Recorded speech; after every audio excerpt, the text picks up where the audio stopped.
Hey everyone, to begin today's lesson 3, we will start off with rounding the value of the blue digit. So we all know that a digit is basically the number or a number between 0 through 9, and now we're going to find the value of it, basically finding the place along with it. So let's look at number 1. So we see that the digit that is bolded in blue is 9. But now we got to determine the value. So let's determine the place this 9 is. What place is the 9 in? It's in the tens. So let's think about it. 9 tenths. What is 9 tenths? Well, it is simply 90.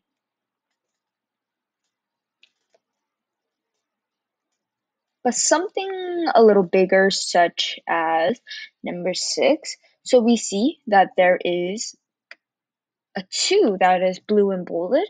But what place it is in? Is it in? It's in the thousands.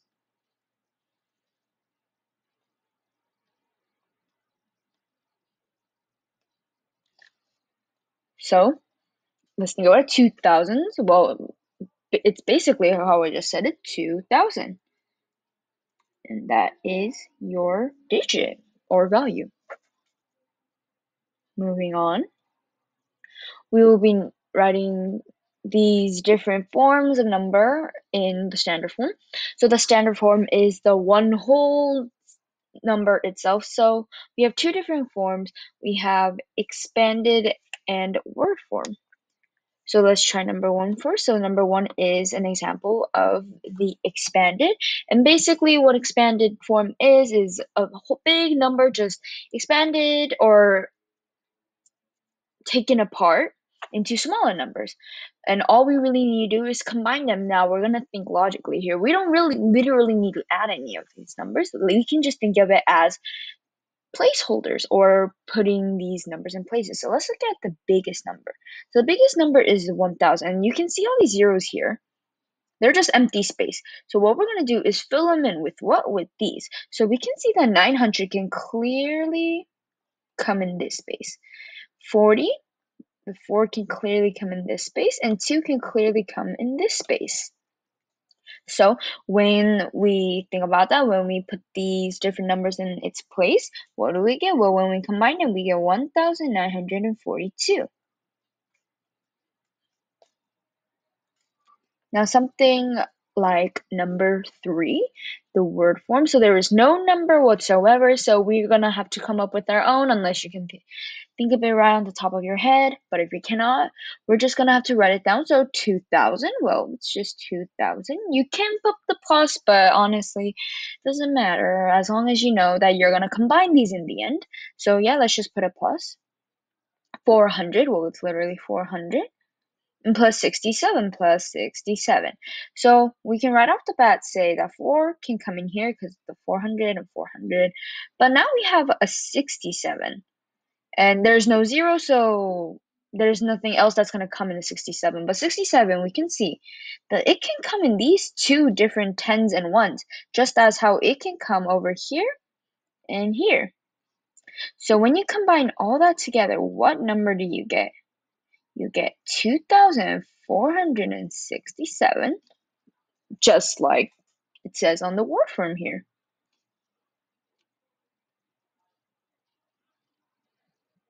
Moving on. Now we will be working on expanded form. So like we just saw, expanded form is taking apart big numbers and basically turning it into an addition equation.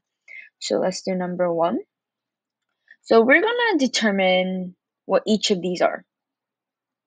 So this is 6,000. So let's just write 6,000. Now we're going to put plus. Now the hundreds doesn't have anything. We're just simply going to ignore it. Next is the tens. So we got a 5 tens. What's 5 tens? 50. Plus. And finally, we're at the ones, and 5 ones is just 5. So that is your expanded form of 6,055. But a number that's a little bigger, such as number 14. 376,055. So it's not any harder, it's just bigger numbers and more zeros. So let's do it. So this is 300,000. So this 300,000 has 5 zeros, so we're going to plus 70,000, which is 4 zeros, plus 6,000, and we know what thousands are like, and let's just put it on the bottom here. We have no hundreds, so ignore it. 5 tens is 50, plus 5 ones, and so now this is your expanded form of 367,055.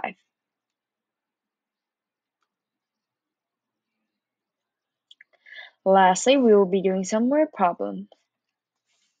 So today's word problems are very much based on multiplication. So let's start. Jamie has $4 saved. Carrie has saved 4 times, like I just said, multiplication, as much as Jamal. How much has Carrie saved? Oh, I'm sorry. This should say Jamie.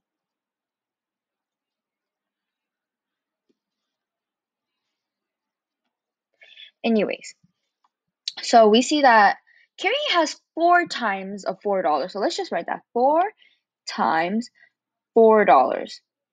So basically, we can just ignore the dollar sign and it just simply becomes 4 times 4. Now, what is 4 times 4? 16. And if you don't know multiplication well yet, you can just think of it as 4 times 4 is 4 plus 4 plus 4 plus 4, 4 being added 4 times, and you still get $16.